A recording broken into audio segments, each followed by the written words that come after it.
안녕하세요. 한국농촌경제연구원 김상효라고 합니다. 저는 식품산업과 외식산업과 소비자 경제학 부분을 연구하고 있는 연구자이고요. 오늘 제가 발표할 주제는 데이터를 통해서 본 식품산업 현황과 전망입니다. 식품산업 현황과 전망에 대해서 매크로하게 전반적인 큰 그림을 좀 살펴보는 시간이 될 것으로 생각합니다. 발표에 앞서서 이 데이터가 주는 중요한 부분에 대해서 좀 말씀드리고 싶습니다. 최근에 AI 등이 많이 발달하면서 여러 가지 데이터들이나 통계들을 많이 활용할 수 있게 될 텐데 데이터나 통계의 어떤 분석에 있어서 우리 국가에서 중요하게 생각하는 자료들을 전부 다 잘 모아두었기 때문에 이런 부분 쉽게 접근해서 분석할 수 있으리라 생각합니다. 그리고 제가 오늘 발표드릴 이 내용 안에 들어가 있는 그러한 이 사용한 분석 데이터들도 사실은 국가 통계들이 대부분이고요. 식품산업과 외식산업 관련된 소비자들 관련된 국가 승인 통계들이 대부분입니다. 그 외에 이 데이터들 같은 경우에는 쉽게 접근할 수 있는 이 빅데이터들이나 저렴하게 구입해서 볼 수 있는 데이터들이 많이 있기 때문에 이 식품 업계에서는 이러한 데이터들을 엄밀하게 확인하시고 여러 가지 경영의 결정들을 해나가는 것이 아주 중요하리라고 생각합니다. 오늘은 제가 분석한 내용을 가지고 식품산업 내년도에 여러 가지 경영이나 의사결정에 있어서 시사점을 제공하기를 기대합니다.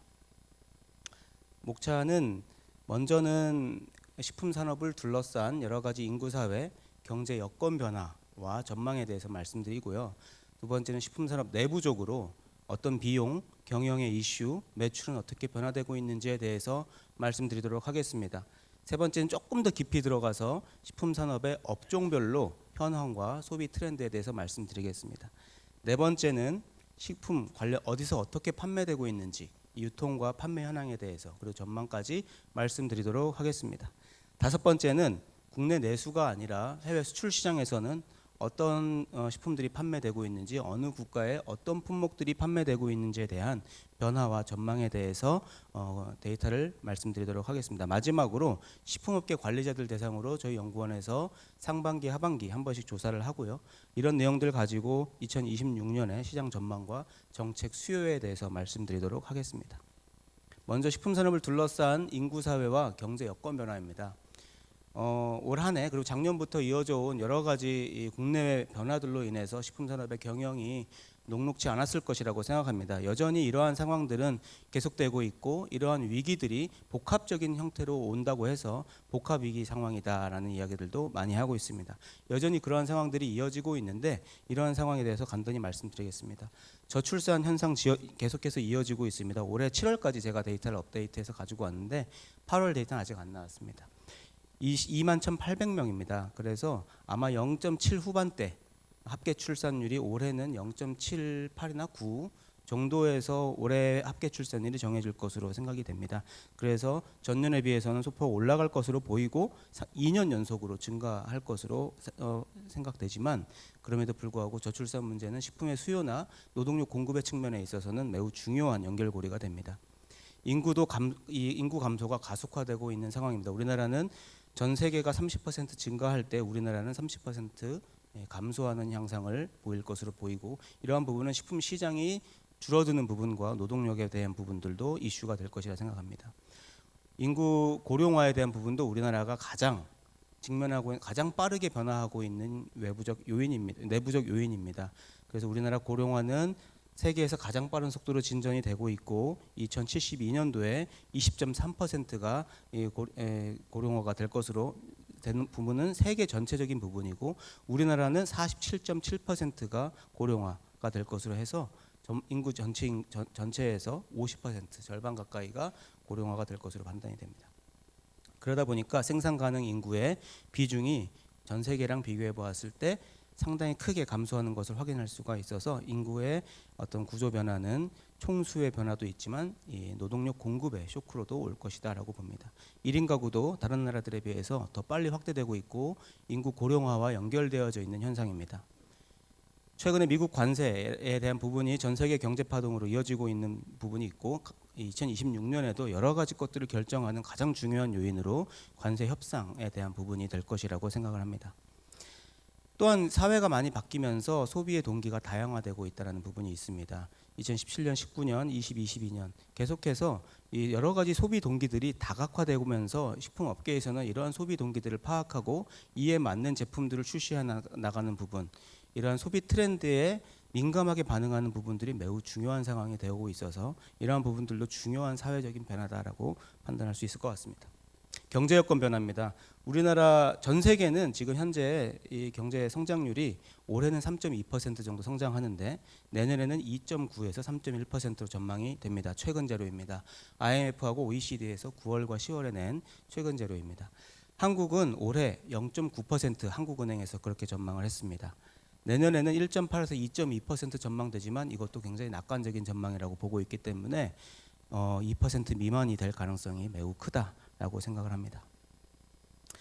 우리나라 경제 성장률 1%, 올해가 0.9%라고 말씀드렸는데 이러한 부분은 계속해서 계속 악화될 것으로 저희가 생각을 하고 있고 한국 경제의 잠재 성장률 추이도 계속해서 떨어질 것이다라고 국회 예산정책처에서 발표한 바가 있습니다. 우리나라 국가 채무 추이와 전망을 보더라도 계속해서 국가 채무가 확대되고 있는 부분이 국가 경제 전반적인 부분에 있어서는 어려움의 요인으로 작용할 것이다라고 보고 있습니다. 전 세계적인 잠재 성장률도 계속해서 하락하고 있는 상황입니다. 선진국도 노동력 부족이라든지 생산성 성장 정체 이러한 부분들 때문에 잠재 성장률이 하락할 것이라고 보고 이러한 부분들이 식품 산업과 무슨 관계냐라고 생각하실 수 있지만 수요와 직결되는 부분입니다. 식품은 이 경제가 안 좋을 경우에는 식품 바로 줄일 수 있습니다. 식품을 줄일 수 없다라고 생각하는 건 예전 이야기고 식품 바로 탄력적으로 줄이게 됩니다. 그렇게 되면 식품 시장은 바로 이 영향을 받기 때문에 잠재 성장률 매우 중요한 부분입니다. 여기서 보시면 잠재 성장률이 1.5에서 1.25%로 잠재 성장률이라고 하는 것은 우리나라에서 있는 모든 리소스들을 가장 효과적으로 사용했을 때 달성할 수 있는 최대치의 성장률을 이야기하는 건데 이러한 부분들이 맥시멈 성장률이라고 보면 됩니다. 이게 떨어질 것으로 예상이 되고 있기 때문에 어떻게 대응할 것이냐는 전 세계적으로 관심이 되고 있습니다. 그런 상황에서 구조 변화를 해야 된다. 그렇게 되면 0.2%포인트는 잠재 성장률을 올릴 수 있다. 거기다 AI까지 같이 활용해야 한다라는 부분들은 0.4%포인트까지 올라갈 수 있다라고 되어 있기 때문에 이것도 최신 자료입니다. 2025년 9월에 발표된 이 OECD 자료이기 때문에 이러한 구조적인 변화, 개혁 그리고 AI를 적용하는 부분들에 있어서는 관심을 기울여야 된다는 상황입니다. 환율도 매년 이맘때쯤 되면 환율이 계속해서 올라가는 현상이 반복되고 있습니다. 올해도 작년과 비슷하게 올라가는 현상이 지금 보이고 있고 작년에 이맘때쯤 아니지만 그 이후에 1484원까지 올라가서 최대치를 찍었지만 올해는 지금 현재 1430원에서 40원대를 보이고 있는 상황입니다. 이것도 환율에 대한 전망도 이 미국과의 협상 결과에 따라서 바뀔 것이다. 최근에 11월 달에 제가 발표할 때는 여러 은행들에서 환율 전망치를 내놓았지만 올해는 10월입니다. 그래서 NH투자증권에서 환율 전망 세미나 한 것이 유일합니다. 여기에서는 미국과의 이 협상의 비관적 시나리오, 중립적 시나리오, 낙관적 시나리오에 각각에 대해서 환율을 좀 전망해 놓은 부분이 됩니다. 중립적인 시나리오에서는 1,300원대까지 하락할 수 있지만 중장기적으로는 1,400원대까지 안착할 전망이다라고 발표를 한 바가 있습니다. 계속해서 환율이 높아지고 있어서 식품 산업에서는 비용 구조에서 문제점으로 생각되고 있습니다. 금리도 미국은 금리 인하하고 EU는 유지, 일본은 인상, 우리나라도 미국에 발맞춰서 아마 금리를 인하할 것으로 전망이 되고 있는 상황입니다. 금리 인하는 이 자금 조달 부담을 완화하는 긍정적인 기회 요인이 되기는 하지만 미중 갈등, 미국과의 이 관세 정책 등의 불확실성은 여전히 금리하고 별개로 투자와 수출 확대의 제약 요인으로 되고 있다라고 판단합니다. 물가 리스크가 작년부터 계속해서 이어져 오고 있습니다. 이 그림을 보시면 이게 도대체 무슨 그림인가 하시겠지만 굉장히 K였습니다. 물가가 지금 2021년 1월부터까지는 장기적인 어떤 안정적인 부분 그리고 장기적인 어떤 균형 관계라고 생각되는 부분들이 있는데 최근 들어서 상당히 발산한다라고 저희가 표현을 하는데 이 물가가 아주 무분별하게 발산하고 있는 부분들은 장기화되고 있는 상황에 있는 것은 맞습니다. 이러한 부분들이 지금 식품업계에는 부담이 되고 물가 인하 압박으로 작용하기 때문에 굉장히 관심을 많이 갖고 있고 아마 경영에 상당한 어려움이 있을 것이라고 생각을 합니다.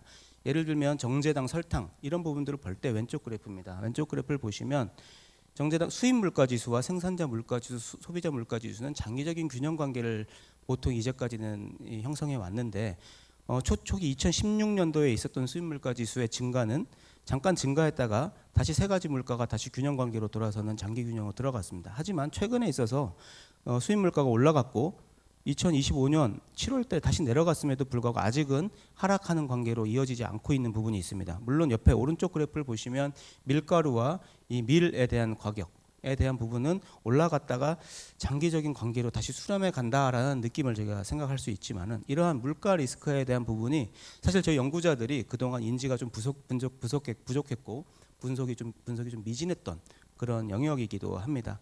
그래서 이런 여러 가지 물가에 있어서의 구조 변화가 분명히 발생한 것인데 이것이 이 식품 제조업에 많은 영향을 미칠 것인데 이러한 부분을 저희가 좀 깊이 들여다보지 못했기 때문에 아마 내년에는 이러한 물가의 결정에 대한 부분들도 심층적으로 들여다봐야 되는 그러한 상황이라고 판단이 됩니다. 종합적으로는 국내외적으로 많은 챌린지가 있다라고 저희가 요약을 해볼 수 있을 것입니다. 식품 산업을 둘러싸고 있는 이런 모든 환경에서 많은 불확실성과 변동성과 여러 가지 리스크 팩터들이 많이 있다라는 부분들은 식품 제조업에 있어서 상당히 경영에 있어서 어려운 애로사항이 될 것이라고 판단합니다. 그렇기 때문에 여러 가지 데이터에 기반한 결정이라든지 이런 부분이 더욱더 중요해졌다 이렇게 말씀드릴 수 있을 것 같습니다. 두 번째입니다. 식품산업 내부적인 이야기입니다. 식품산업의 비용과 경영 이슈, 매출 변화에 대해서 말씀드리겠습니다. 식품 제조업은 기본적으로 원가에서 원재료가 차지하는 비중이 60%를 넘어서는 특별한 이 어떤 구성을 가지고 있는 산업입니다. 사실 이 부분이 식품 산업에 있어서의 물가가 너무 높은 것 아니냐라는 여러 가지 여론이나 지적에 대해서 가장 디펜스할 수 있는 중요한 부분이기도 합니다. 식품 산업은 원재료 비중이 상당히 높은 특징을 가지고 있고 원료의 대부분 수입에 의존하기 때문에 수입되는 물가나 환율이 원재료 비용에 미치는 영향력이 지대하다. 그렇기 때문에 물가에 대한 부분들이 이러한 국제 가격에 민감하게 반응할 수밖에 없다라는 부분입니다. 이런 부분은 물론 사실입니다. 평균적인 비용 구조가 65% 가까이 된다라고 하는 부분이 있기 때문에 이 식품 제조업의 이 특징은 분명한 부분이라고 생각을 합니다. 그 중에서도 업종별로 조금 달라지는데 인건비 비중이 높은 업종이 좀 있습니다. 빵류나 과자, 멸류, 커피 가공품, 주류, 비주류 음료 같은 경우에는 평균보다는 인건비 비중이 좀 높더라라고 분석이 되었고요. 네, 이것은 식품 제조업 기업 데이터베이스 14,800개 데이터를 분석한 부분이 되겠습니다. 그리고 원재료비 비중이 더 높은 쪽은 육가공, 식용유지, 제분, 제당 쪽은 원재료비가 거의 70-80% 되기 때문에 이거 간단히 생각해 보면요. 80% 원재료가 80%를 차지합니다. 국제곡물 2021-22년에 2배가 올랐어요. 200%. 그러면 80%의 2배, 40%포인트의 물가 인상 요인이 작용한 겁니다. 거기에 환율이 20%가 올랐다면 물가 인상 요인 48%가 작용한 겁니다. 그런데 물가를 48%만큼 올렸냐? 그렇게는 못합니다. 그렇기 때문에 식품 제조업에서의 가격 결정에 대한 여러 가지 이해들, 이런 부분들이 상당한 연구가 필요한 부분이다라고 말씀드립니다. 국제 곡물 가격은 어떻게 될 것이냐에 대한 부분입니다. 해외에서 거래되고 있는 선물 가격 지수입니다. 선물 가격 지수는 이제 104.3 정도. 올해 4분기 추정치입니다. 올해 4분기 추정치가 104.3이기 때문에 2015년도 100이라고 했을 때 2015년도 수준에 거의 도달했다. 라고 이렇게 판단을 합니다. 그런데 여기 보시면 수입 단가 지수는 다릅니다. 수입 단가 지수는 환율이 반영된 겁니다.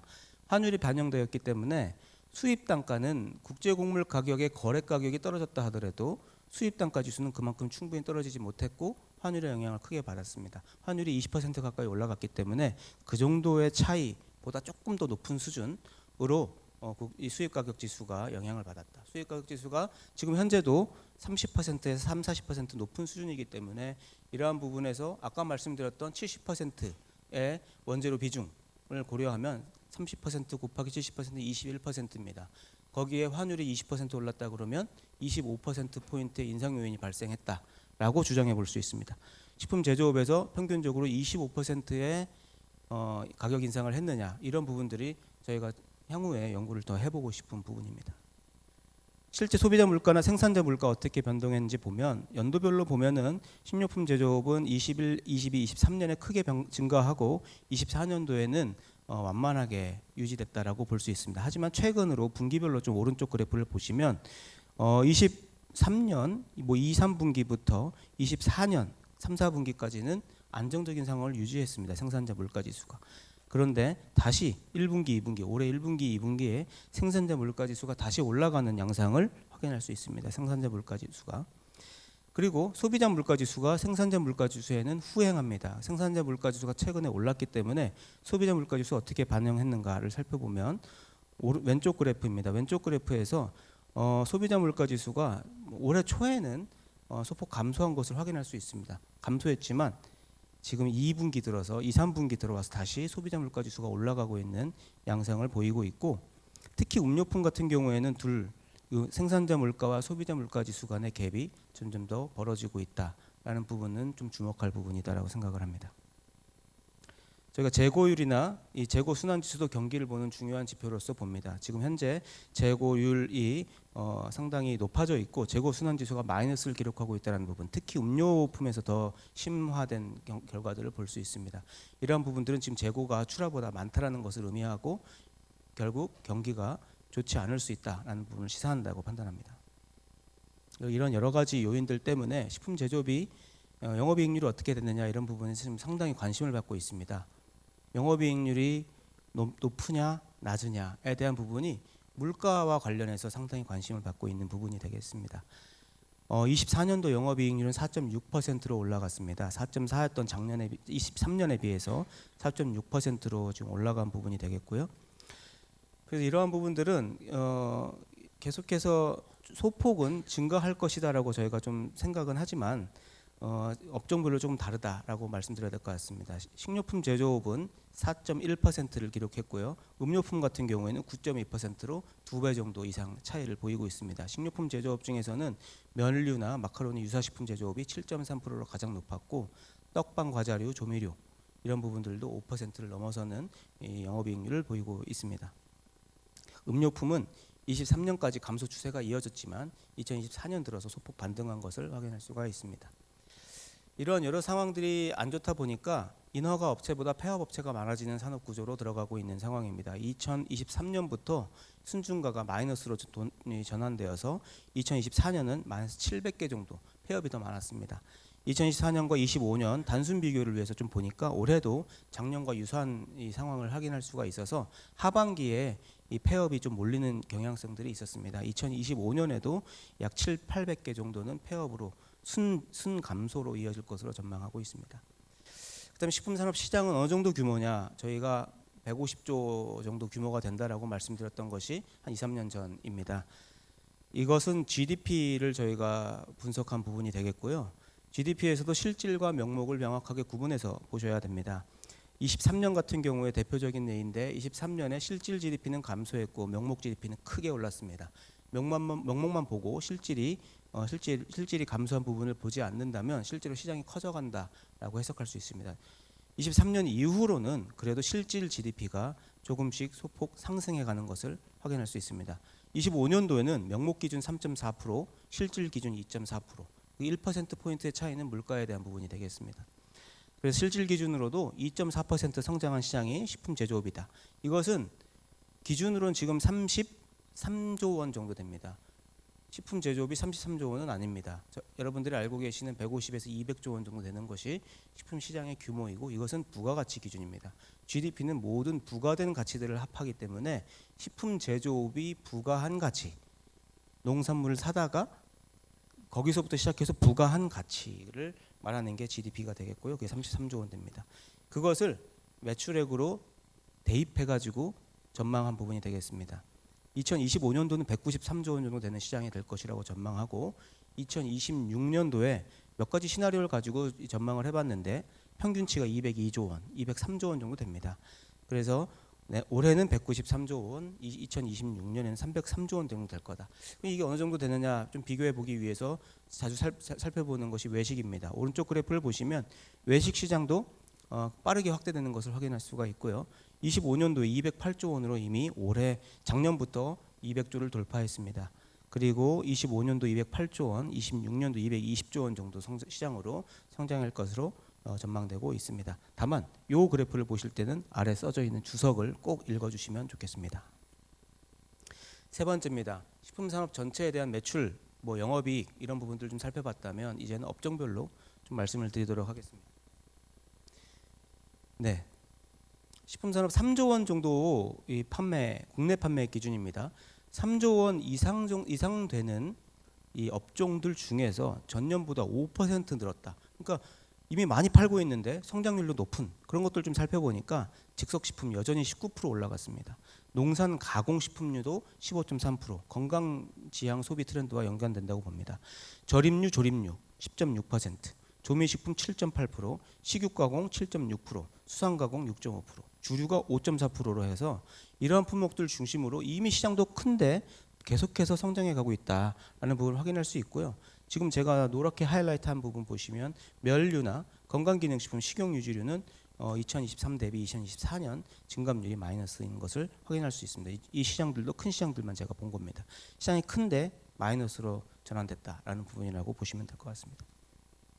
이 그래프는 X축이 시장 점유율입니다. 전체 식품 중에서 이 산업이 이 업종이 차지하는 비율입니다. 그러니까 비율이 클수록 상당히 큰 업종이라는 걸 볼 수 있겠죠. Y축은 올해 성장률입니다. 2024년의 성장률입니다. 데이터가 2024년까지밖에 없어서 그렇습니다. 그러면 1, 4분면에 있는 것들은 시장 점유율도 많은데 성장도 빠르게 된 것을 의미합니다. 그것들이 아까 말씀드렸던 식육가공, 음료, 과자, 즉석식품, 수산가공 등등을 인 것입니다. 그래서 이런 것들도 아까 말씀드렸다시피 제가 이 명목으로 보는 것보다 실질로 보는 게 중요하다라고 말씀드렸습니다. 실질이 수요입니다. 실수요라고 보시면 돼요. 가격 효과를 제외한 실제 수요를 보시면 2023년 실수요가 오히려 감소했던 걸 확인할 수가 있어요. 실질 판매액이 오히려 줄었습니다. 2024년은 그래도 소폭 올라서 84.5조 정도 되는 실질 판매액을 보이고 있고요. 코코아가 많이 늘었고 건강기능식품 많이 줄었습니다. 절대치 변화가 건강기능식품이 그 다음으로 컸다라는 부분입니다. 다음으로 즉석식품과 농산가공이 실질 기준으로도 많이 올라갔다라는 것을 보실 수가 있습니다. 이것을 이제 순서대로 쭉 나열한 것이 이 그래프가 됩니다. 그래서 코코아부터 건강기능식품까지 쭉 나열이 되는데 이렇게 실질 판매액 증가율은 실질적인 수요가 늘었다라고 봐주시면 될 것 같습니다. 이러한 것들 중에 제가 몇 가지 이 변화들을 좀 살펴보았습니다. 식육가공품과 포장육은 매출액이 안정적으로 증가하고 있고 포장육은 24조 원, 식육가공이 11조 원입니다. 네, 연평균으로 포장육은 8.4% 신장했고 식육가공품도 마찬가지로 큰 폭으로 증가한 것을 확인할 수가 있습니다. 음료류의 경우에도 계속해서 매출액이 증가 추세이긴 하지만 증가 속도는 완화되고 있다라고 해석해야 될 것 같습니다. 최근에 21년은 크게 증가했습니다. 하지만 22, 23년, 24년은 완만하게 증가됐기 때문에 이러한 부분을 주목할 필요가 있습니다. 판매 증가율이 높은 품목은 과채음료, 두유류, 다류 순으로 높습니다. 이것은 실제로 업체들이 보고한 자료입니다.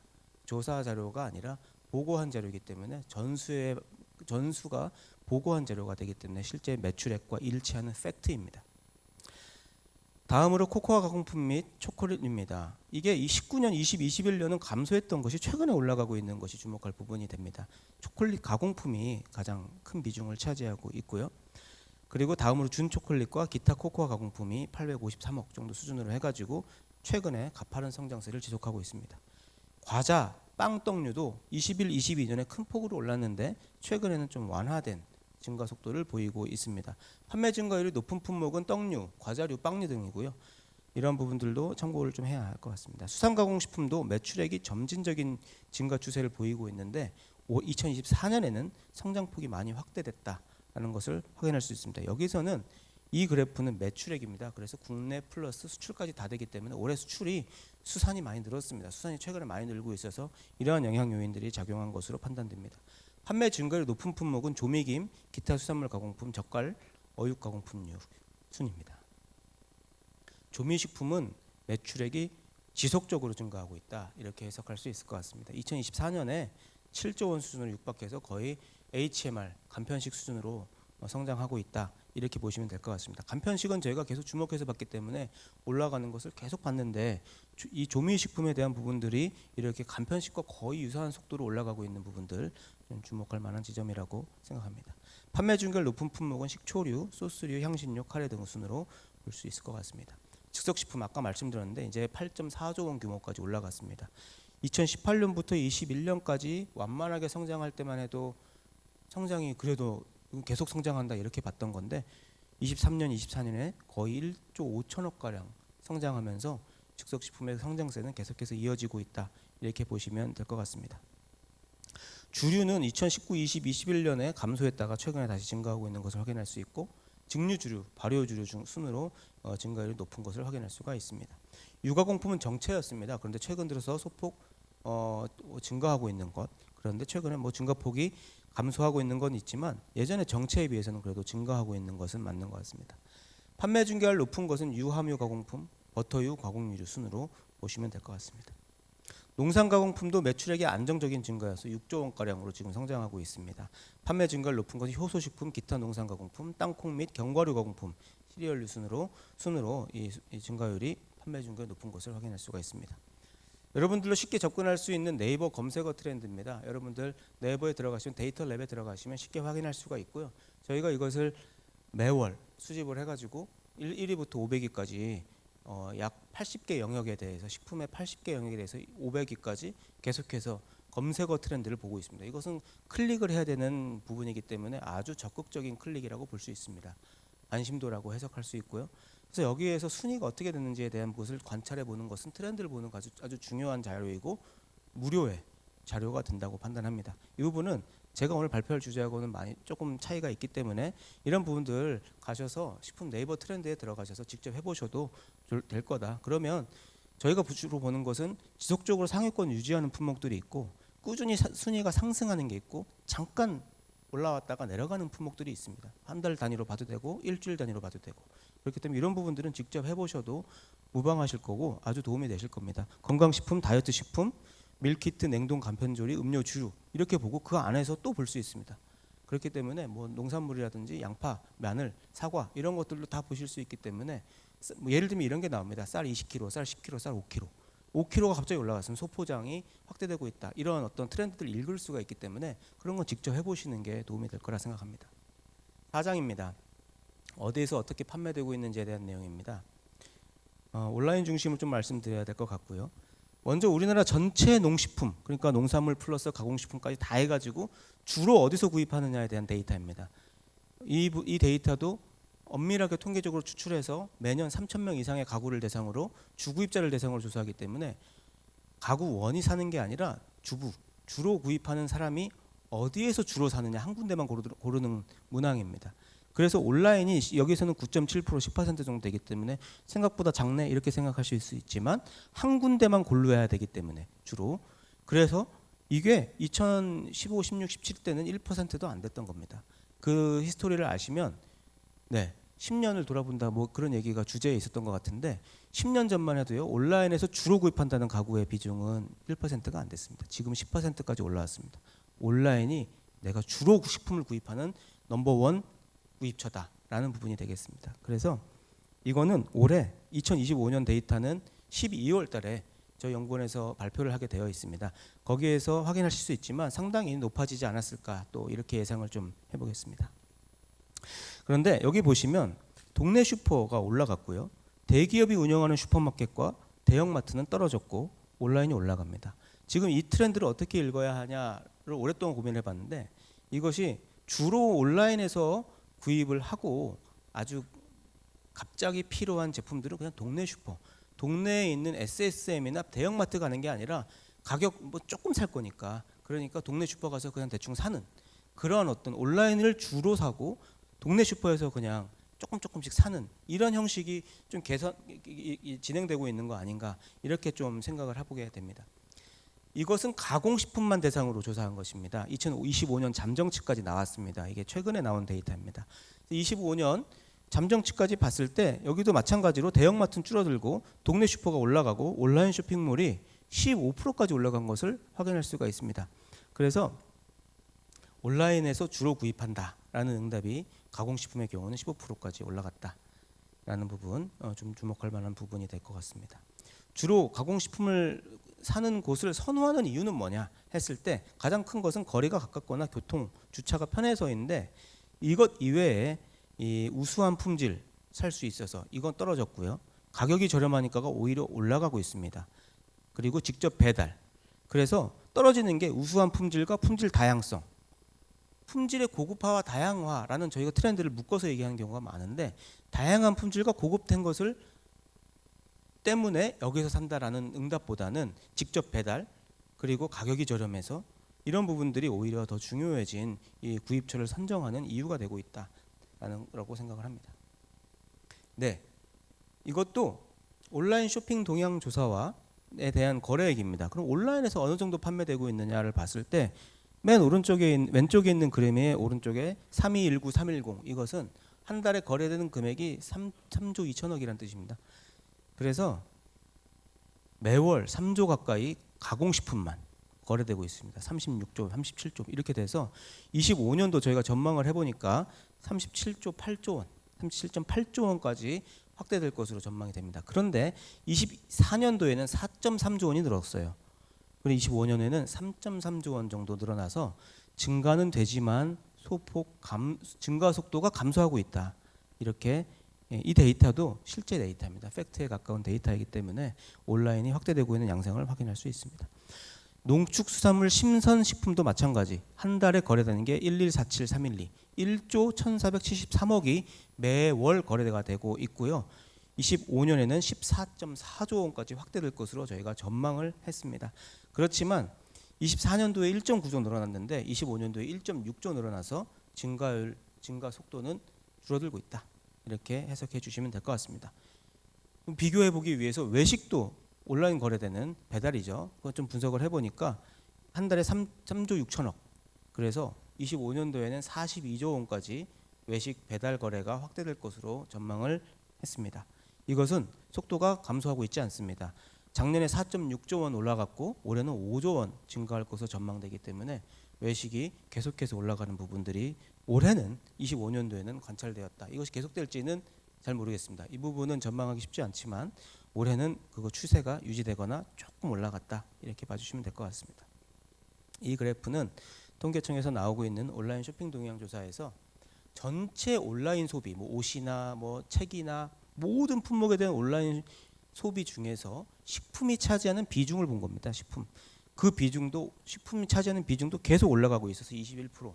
이 얘기는 온라인 거래를 식품 온라인 거래가 주도하고 있다라고 해석해도 무방하고요. 이러한 부분은 전문몰하고 종합몰이 9대1 정도다. 그 종합몰에서 판매되는 비중이 90%, 전문몰은 10%로 과거에 비해서는 전문몰이 좀 줄어들었다. 이렇게 이해해 주시면 될 것 같습니다. 네, 이것은 애플리케이션 사용 시간입니다. 온라인에서 우리가 식품을 구입할 수 있는 앱들이 몇 개 있잖아요. 뭐 쿠팡이라든지 11번가라든지 다양한 앱들이 있는데 그 사용 시간하고 실제 거래액하고 매칭을 해본 겁니다. 그 앱을 사용하는 이유는 물건을 사기 위해 쓰죠. 그래서 사용 시간은 매출액과 직결되게 되어 있습니다. 그런데 이 데이터에서 2024년 한 5월까지는 거의 동조화된 움직임을 보이고 있어요. 사용 시간이 많으면 모든 유통 앱들 사용 시간을 다 더한 겁니다. 그러면 이 매출액도 올라갔는데 24년 이후부터 실거래액은 계속 올라가는데 앱 사용 시간 오히려 정체 내지는 감소하고 있다라는 부분을 확인할 수 있어요. 이거를 나누어 보면 앱 사용 시간 1시간당 거래액이 나오는데 앱 사용 시간 1시간당 거래액이 높아지고 있다는 것을 의미하고요. 그것은 여러 가지 요인이 있을 거라 생각합니다. 물가 영향도 있을 거고요. 물가가 올라갔기 때문에 똑같은 물건을 사도 물가 때문에 올라갈 부분이 있고 재구매하고 정기 배송하고 최근 주문, 재주문 늘어나면서 어떤 비교하거나 탐색하는 것 없이 바로바로 결제하는 더 빠르게 물건을 사는 쪽으로 어떤 습관 이런 행태가 경향성이 있는 것 아닌가 이렇게 지금 해석을 하는데 이 부분도 저희가 향후에 해보고 싶은 중요한 연구 주제입니다.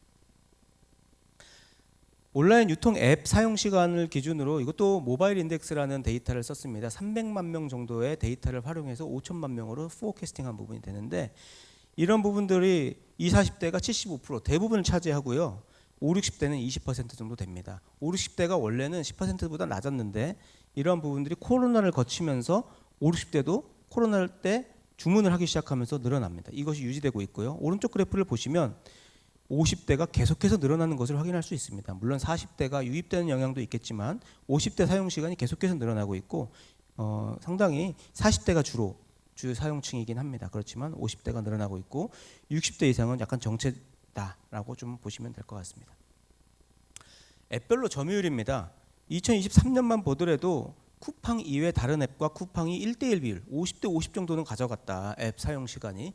그런데 25년엔 62%, 6대4 비율까지 올라가서 쿠팡의 어떤 비중이라든지 이런 지속적인 비중이 확대되고 있는 부분이 분명히 있다. 유통시장에서의 아주 중요한 어떤 현상이라고 봐주시면 될 것 같습니다.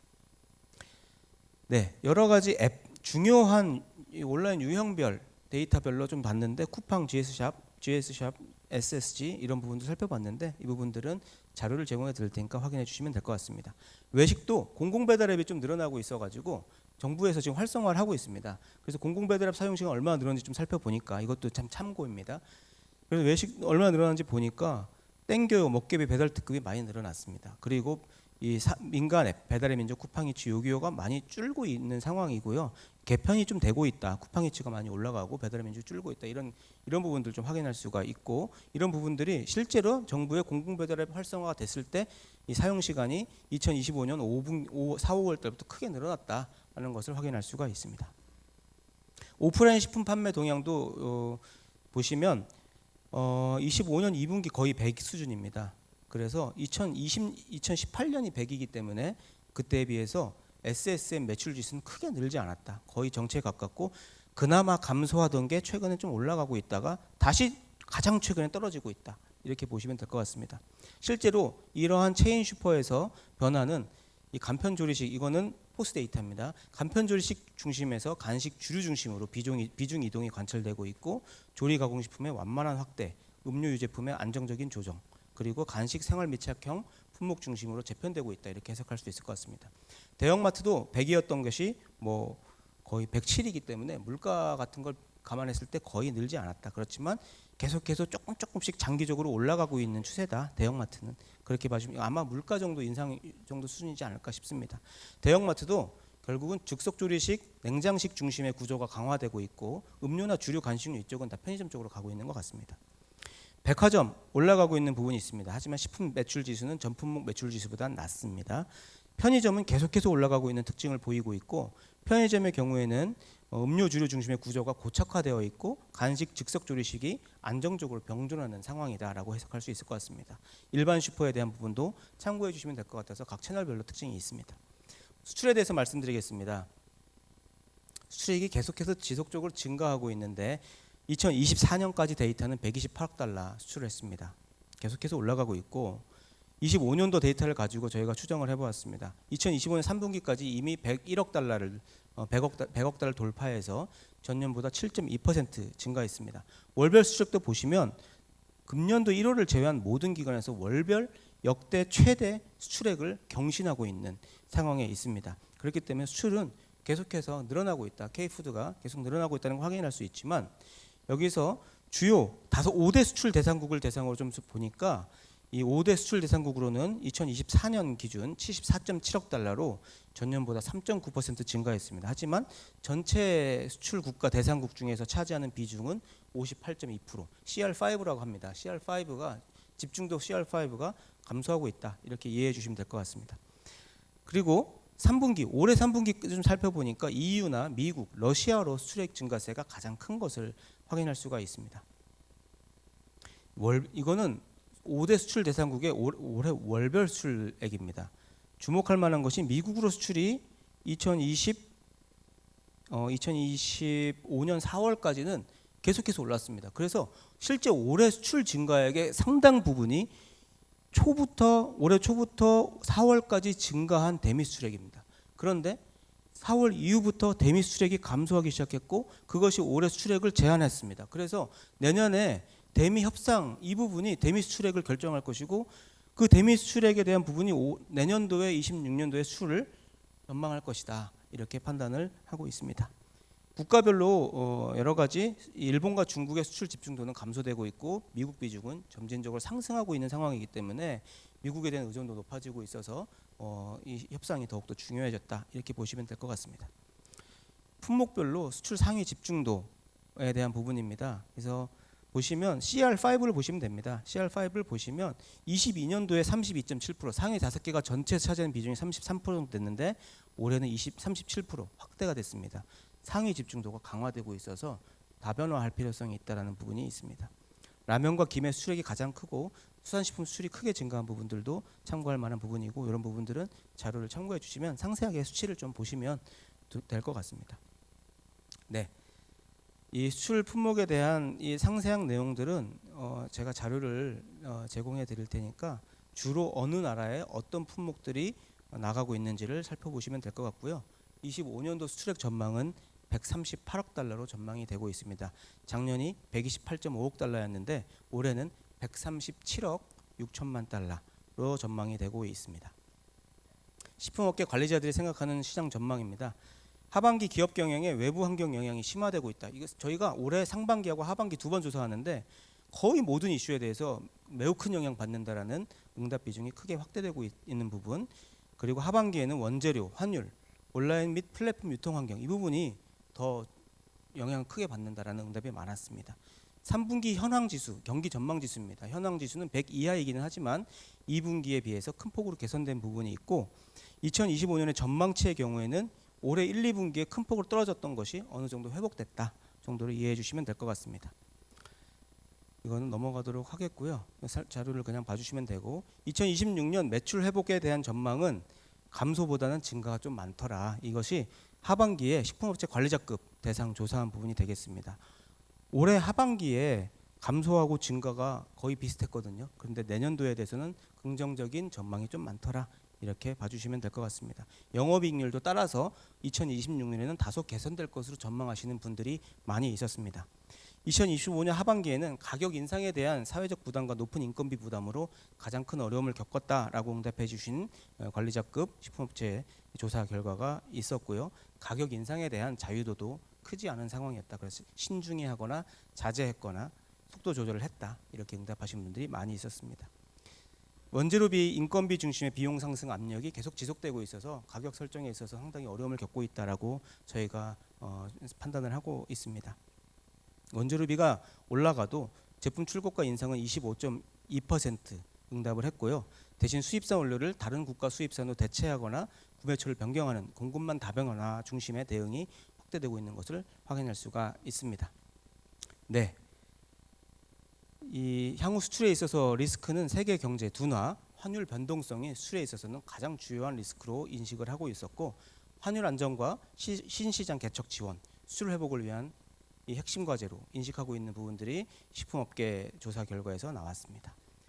네, 대미 수출은 증가할 거다가 24%, 감소할 거다 15% 해서 전체 수출하고는 조금 다른 양상을 보이고 있지만 그래도 증가가 조금 더 많은 특징을 보이고 있었습니다. 네, 여기까지 제 발표를 마치도록 하겠습니다. 감사합니다.